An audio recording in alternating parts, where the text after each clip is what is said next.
80 minutes. Then it was over. It was nice to be freer. 80 minutes. That is all it lasted. 80 minutes for one of the most beautiful pairings the WTA Tour has given us in years to live, breathe, and then disappear on a grass court in Germany. The dream team of Alex Eala and Venus Williams is over.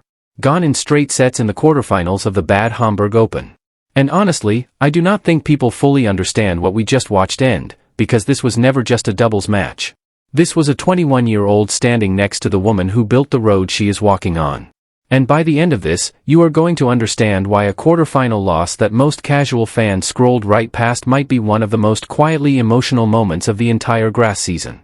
The scoreline that does not tell you anything: Eala and Williams went down 6-3, 6-2 to the second seeds, Slovakia's Tereza Mihalikova and Great Britain's Olivia Nichols. Two players ranked 29th in the world in doubles who needed exactly 1 hour and 20 minutes to send the dream packing. And here is the thing, it did not even start badly. Eala and Williams grabbed the early lead. Up 3-2 in that first set, holding serve, looking like they belonged. The crowd was buzzing. And then the floor fell out. Mihalikova and Nichols reeled off 6 straight games. 6. Just like that, the first set was gone and they were up 2-0 in the second. From 3-2 up to staring down a sweep, in the blink of an eye. But here is what nobody is actually talking about. This loss was not about Eala and Williams being bad. It was about the brutal, unglamorous truth of doubles tennis. Chemistry beats star power every single time.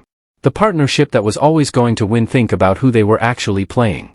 Mihalikova and Nichols are not some random pairing thrown together as a warm-up. These two have teamed up across 9 straight tournaments. And just weeks ago in June, they lifted the doubles trophy at the Queen's Club Championships. That is a real, battle-tested partnership, hundreds of reps together at the net, thousands of shared moments of instinct and timing built over months.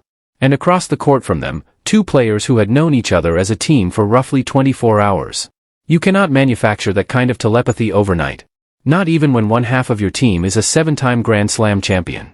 The stats back it up in the most painful way possible. In that opening set, Eala and Williams created 4 breakpoint chances, 4 real openings to swing the match. They converted exactly 1.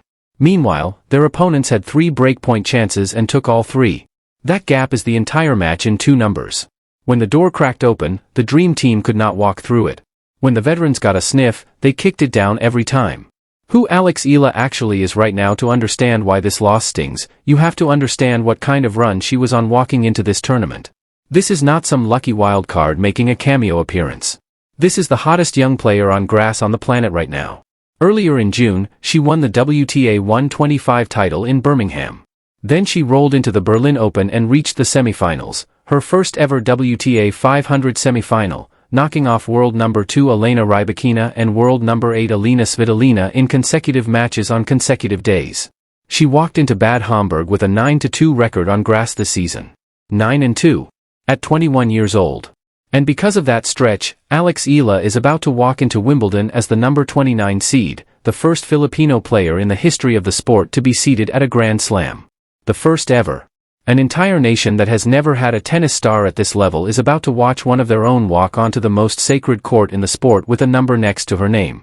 Here is how she put it herself when asked about the seeding: to be a seed in a slam, and Wimbledon in particular, for me it really touches close to home. For an entire country. You cannot make this up. What the partnership actually meant. To really feel why this pairing meant something, you have to look at who Eala chose to share that court with. Venus Williams. 46 years old. Former world number 1 in both singles and doubles. 5-time Wimbledon singles champion. 49 singles titles. 22 doubles titles, 14 of them at Grand Slams. A woman who has won more Grand Slam doubles trophies than Alex Eala has years on this planet. And when Eala was asked what it meant to team up with her, she did not give a bland, media-trained answer. I am really, really excited. Venus is such a trailblazer and continues to do so much and has done so much for the sport.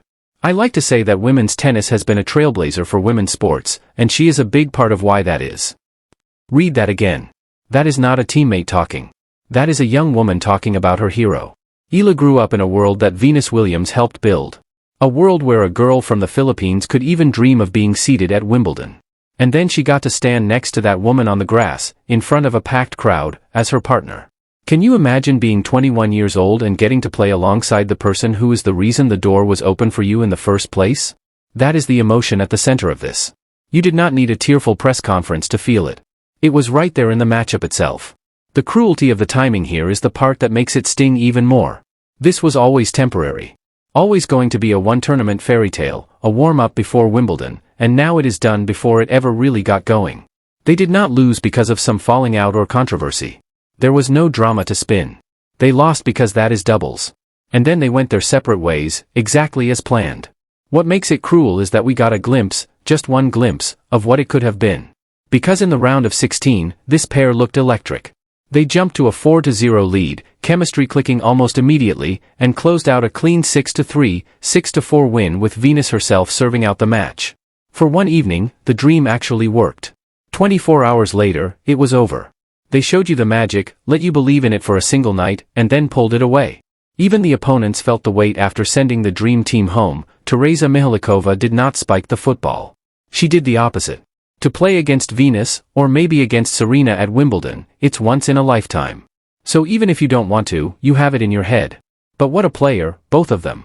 It was a tough match. Even the woman who just beat them could not help but acknowledge what they had been part of. The bigger picture, because this is really about something so much larger than one quarterfinal on the grass. What we watched in Bad Homburg was a torch being passed in real time. On one side of that partnership, Venus Williams, in what may very well be the twilight of one of the greatest careers this sport has ever produced. A woman who in just days will walk back onto the grass at Wimbledon to reunite with her sister Serena in doubles for the first time since 2016. Serena Williams stepped away from professional tennis for 4 years, and is coming back on a wild card to stand next to her big sister one more time at the place where they became immortal. Two sisters. 6-time Wimbledon doubles champions together. London 2012 Olympic gold medalists. Reuniting on the most sacred lawn in the sport for what could be the last great chapter of the most important sibling story tennis has ever told. That is where Venus is headed straight from this loss. And on the other side, a 21-year-old from the Philippines who idolized that woman, who grew up watching what Venus built, who is now about to walk into Wimbledon seated for the first time, carrying a nation of 115 million people and the entire weight of a history that starts this week. In 20 years, nobody is going to remember that Eala and Williams lost a quarterfinal 6-3, 6-2 in Bad Homburg.